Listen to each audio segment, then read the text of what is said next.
ಎಲ್ಲರಿಗೂ ನಮಸ್ಕಾರ. ನಾನು ನಿಮ್ಮ ಅವನಿಕಾ. ಇವತ್ತು ಒಂದು ಒಳ್ಳೆಯ ವಿಚಾರವನ್ನು ತಗೊಂಡು ಮುಂದೆ ಬಂದಿದ್ದೀನಿ. ಅದು ಏನಪ್ಪ ಅಂದರೆ ತೆಂಗಿನ ಹಾಲು. ಅಂದರೆ ಈಗಾಗಲೇ ನಾವು ತೆಂಗಿನಕಾಯಿನ ಯಾವ ರೀತಿ ಬಳಸ್ತೀವಿ ಅಂತ ಗೊತ್ತು. ಅಂದರೆ ಆಹಾರ ಪದ್ಧತಿಗಳಾಗಿರ್ಬೋದು ಅಥವಾ ಕೊಬ್ಬರಿ ಎಣ್ಣೆ ತಯಾರು ಮಾಡೋವಂಥದ್ದಾಗಿರ್ಬೋದು.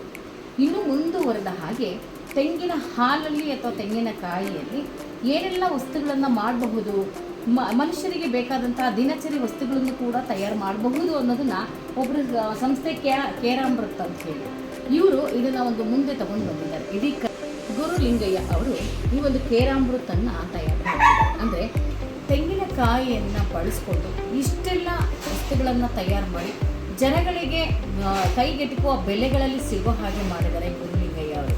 ಅವರಿಗೆ ನಾವು ಹೃದಯಪೂರ್ವಕ ಅಭಿನಂದನೆಯನ್ನು ತಿಳಿಸ್ತೇವೆ. ಕಲ್ಪತರು ನಾಡು ತುಮಕೂರು ಶೈಕ್ಷಣಿಕ ನಗರ ಅಂತ ಹೇಳ್ತೀವಿ, ಅಲ್ಲೊಂದೇ ತೆಂಗಿನಕಾಯಿ. ಹೀಗೆ ಇಡೀ ರಾಜ್ಯಾದ್ಯಂತ ತೆಂಗಿನಕಾಯಿಯನ್ನು ಪ್ರತಿ ಮನೆಗಳಲ್ಲೂ ನೋಡಬಹುದು. ಅಥವಾ ತೆಂಗಿನಕಾಯಿಯಿಂದ ಹಾಲಿನಿಂದ ತಯಾರು ಮಾಡುವ ವಸ್ತುಗಳನ್ನು ನಿಮಗೆ ಪರಿಚಯ ಮಾಡಿಸ್ತೀವಿ.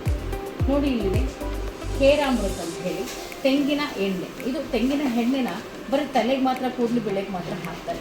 ಆದರೆ ಇವರು ಬಾಡಿ ಏನು ಯಾರು ಏಜನ್ನು ಏನೋ ಹಾಗೆ ಈ ಒಂದು ಕೇರಾಮೃತ ಕೊಬ್ಬರಿ ಎಣ್ಣೆಯಿಂದ ತೂಕ ಕಮ್ಮಿ ಮಾಡ್ಕೊಳ್ಳೋದಕ್ಕೆ ಬೆಳಗ್ಗೆ ಒಂದು ಸ್ಪೂನ್, ಸಂಜೆ ಒಂದು ಸ್ಪೂನ್ ತೊಗೋಬೋದು ಅಂತ ಹೇಳಿದ್ದಾರೆ. ಹಾಗೆ BP ಶುಗರ್ ಕೂಡ ಕಂಟ್ರೋಲಿಗೆ ಬರುತ್ತೆ ಅಂತ ಹೇಳಿದ್ದಾರೆ. ಹಾಗೆ ಕೂದಲು ಬೆಳೆಯೋದಕ್ಕೂ ಕೂಡ ಅವಕಾಶ ಇದೆ ಅಂತ ಹೇಳಿದ್ದಾರೆ. ಹೊಟ್ಟೆ ಕ್ಲೀನ್ ಆಗೋಕ್ಕೂ ಅವಕಾಶ ಇದೆ. ಅಂದರೆ ಒಂದೇ ಕೊಬ್ಬರಿ ಎಣ್ಣೆಯಿಂದ ಸುಮಾರು 4 ರಿಂದ 5 ನಮ್ಮ ಸಂಕಷ್ಟಗಳನ್ನು ನಿವಾರಣೆ ಮಾಡ್ಕೋಬಹುದು. ಯಾವಾಗಲೂ ವೈದ್ಯರನ್ನೇ ಕಾಣಬೇಕಾಗ್ತದೆ. ಈ ಬಿಸಿಲಿನ ಬೇವಿಗೆ ಮನುಷ್ಯ ಉಷ್ಣತೆಯನ್ನು ತಗೊಳ್ತಿರ್ತಾರೆ. ಸೊ ಹಾಗಾಗಿ ಈ ಕೊಬ್ಬರಿ ಎಣ್ಣೆ ನಮಗೆ ಈ ಒಂದು ಬೇಸಿಗೆನಲ್ಲಿ ಉಪಯೋಗ ಬರುತ್ತೆ ಅಂತ ಹೇಳ್ಬೋದು. ಹಾಗೆ ಇದಕ್ಕೆ ಸಂಬಂಧಪಟ್ಟಾಗೆ ಕೀಲು ನೋವು ಅಥವಾ ಮಂಡಿ ನೋವು ಅಂತ ಏನಿತ್ತು ಅದಕ್ಕೆ ಕ್ಯಾಪ್ಸೂಲ್ ಮಾಡಿದ್ದಾರೆ.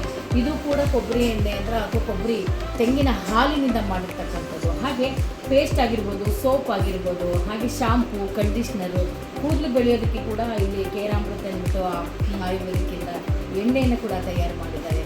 ಅದ್ರ ಜೊತೆಗೆ ಶೈನಿಂಗ್ ಬರೋದಕ್ಕಾಗಿರ್ಬೋದು, ಫೇಸ್ ಶೈನಿಂಗ್ ಬರೋಕ್ಕಾಗಿರ್ಬೋದು, ಹಲವಾರು ಪ್ರಾಡಕ್ಟ್ಗಳನ್ನು ತೊಗೊಂಡು ಬಂದಿದ್ದಾರೆ. ಪೇಸ್ಟ್ ಅಂತೂ ಹಲ್ಲು ನೋವು ತುಂಬಾ ಕ್ಲಿಯರ್ ಆಗುತ್ತೆ ಅಂತ ಹೇಳಿದ್ದಾರೆ. ಯಾಕೆಂದರೆ ನಾವು ಟ್ಯಾಬ್ಲೆಟ್ಗಳನ್ನ ತೊಗೋಬೇಕು, ಯಾವಾಗಲೂ ಕ್ಲಿನಿಕ್ಗೆ ಹೋಗ್ತಿರಬೇಕು. ಈ ಎಲ್ಲ ಸಮಸ್ಯೆಗಳಿಂದ ಮನೆಯಲ್ಲೇ ನಾವು ಪಾರು ಮಾಡ್ಕೋಬಹುದು ಅಂತೇಳಿ ಕೆಲವೊಂದೊಂದು ಕ್ಯಾಪ್ಸೂಲ್ಸ್ ಕೊಟ್ಟಿದ್ದಾರೆ. ಲಿವರ್ ಕ್ಯಾಪ್ಸೂಲ್ಸ್ ಅಂತ ಇದೆ, ಲಿವರ್ ಕ್ಲೀನ್ ಮಾಡುತ್ತೆ. ಹಾಗಾಗಿ ಸಾಕಷ್ಟು ಮೆಟೀರಿಯಲ್ಸ್ಗಳು ಮತ್ತು ಶುಗರ್ ಕೂಡ ಈಗ ಹೊಸದಾಗಿ ಬರ್ತಾ ಇದೆ. ಅಂದರೆ ಎಲ್ಲ ಶುಗರ್ಗಳು ಇವಾಗ 50-60% ಇತ್ತು. ಅಂದರೆ ಈ ಒಂದು ಕೇರಾಮೃತ ಶುಗರು ಬರೀ 30% ನಮ್ಮ ಗುರುಲಿಂಗಯ್ಯ ಅವರು ತರ್ತಾ ಇದ್ದಾರೆ. ಬಹಳ ಒಳ್ಳೆಯ ಪ್ರಯತ್ನ ಮಾಡ್ತಿದ್ದಾರೆ. ನಾವೆಲ್ಲರೂ ಅವರಿಗೆ ಸಹಕರಿಸಬೇಕು. ಪ್ರತಿ ಮನೆಯಲ್ಲೂ ಕೇರಾಮೃತವನ್ನು ಬೆಳೆಸಬೇಕು ಅಂತ ನಾನು ಕೇಳ್ಕೊಡ್ತೀನಿ. ಧನ್ಯವಾದಗಳು. ಹೆಚ್ಚಿನ ಮಾಹಿತಿಗಾಗಿ ಸ್ಕ್ರೀನ್ ಮೇಲೆ ಬರ್ತಾ ಇರೋ ನಂಬರ್ಗೆ ಕರೆ ಮಾಡಿ. ಈ ಪ್ರಾಡಕ್ಟು ನಿಮ್ಮ ಮನೆ ಬಾಗಿಲಿಗೆ ಬರುತ್ತೆ. Thank you.